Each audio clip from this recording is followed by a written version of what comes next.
And now, ladies and gentlemen, I would like to invite Mr. Jeremy Douglas, the UN Office on Drugs and Crime, or the UNODC Regional Representative of Southeast Asia and the Pacific, to deliver his remarks. Welcome to the stage, Most Honorable Mr. Douglas.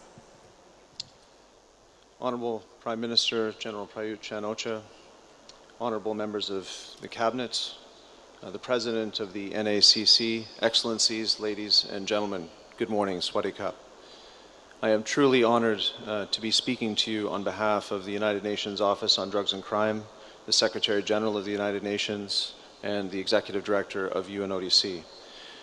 The United Nations Office on Drugs and Crime is the guardian of the UN Convention Against Corruption, working closely with countries like Thailand to monitor implementation and provide technical assistance to build networks and capacity. Corruption and bribery, if left unchecked, are serious impediments to sustainable development, as the Prime Minister just said.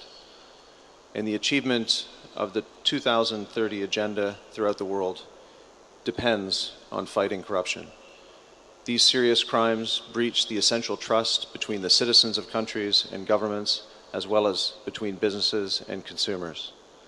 When corruption and bribery succeed, the goal and fairness of equality fails. Entire communities can be left without infrastructure, hospitals, or schools. But corruption also undermines tendering processes, damages industries, and debases competition.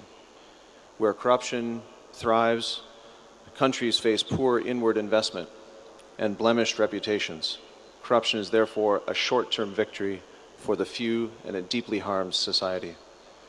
For all these reasons, today, International Anti-Corruption Day is an opportunity to acknowledge the work undertaken against corruption and bribery, but also to think about and plan for the future and efforts to address these crimes. I am personally particularly glad to celebrate this day here in Bangkok together with the Prime Minister, the Royal Thai Government, and the National Anti-Corruption Commission. The United Nations Office on Drugs and Crime acknowledges the strong efforts made and the results achieved by Thai authorities to fight corruption and implement the UN Convention Against Corruption. I would also like to thank the Royal Thai Government for its very active participation in the review process of the Convention, both as a reviewer and as a reviewed country. The review of the UN Convention Against Corruption is currently being finalized, and we are looking forward to outcomes that will support legislative reform here in Thailand. Although much has been done, there is still more to be done, and we stand ready to work with Thailand to advise and assist. Also in the region, together with Thailand and other countries in Southeast Asia, we are working together to fight corruption. UNODC is proud to support anti-corruption institutions across Southeast Asia and throughout the region through its participation in regional networks, including the Southeast Asia Partners Against Corruption and the ASEAN Corporate Social Responsibility Network. Promoting a regional agenda is vital for the economic growth of this country as well as for the countries in the region. The creation of the ASEAN community that is just coming into life this year will bring growth and new opportunities for businesses. But without fighting corruption, it will also provide fertile ground for crime and illicit activities. We believe that through a coordinated regional effort involving all stakeholders, we stand a chance to fight corruption within this region. This year was a milestone in the fight against corruption.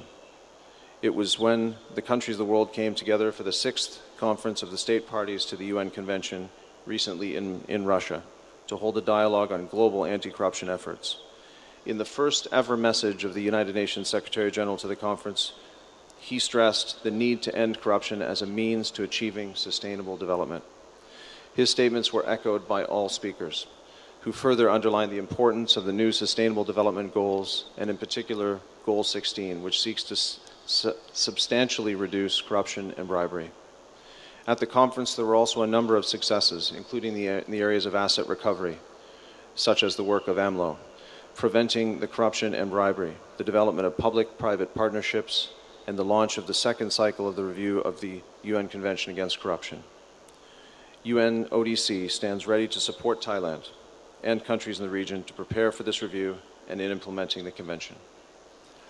We are now celebrating a decade in the life of the UN Convention. It is time to consider lessons learned and acknowledge the remarkable impact of the review mechanism, which has united countries around the world in their mutual desire to fully implement the Convention. Whether acting multilaterally or bilaterally, international donor partners and technical assistance providers have a critical role to play in the coming years to help achieve full compliance. But in addition to governments, international organizations, academics, the private sector, civil society, and professional associations, without a joint sense of purpose, we will not succeed. In essence, what we are here to do today. On this important day for global anti-corruption efforts, I pledge that UNODC will continue to work with many partners who use the UNCAC, like the Royal Thai government, as a platform to end corruption, and in doing so, make the world a fairer place. Again, Mr. Prime Minister, honorable members of the Cabinet, President of the Anti-Corruption Commission, ladies and gentlemen, I am honored to be here. This is an important day. Your presence here signifies the importance placed on advancing the anti-corruption agenda in Thailand and the region. I thank you.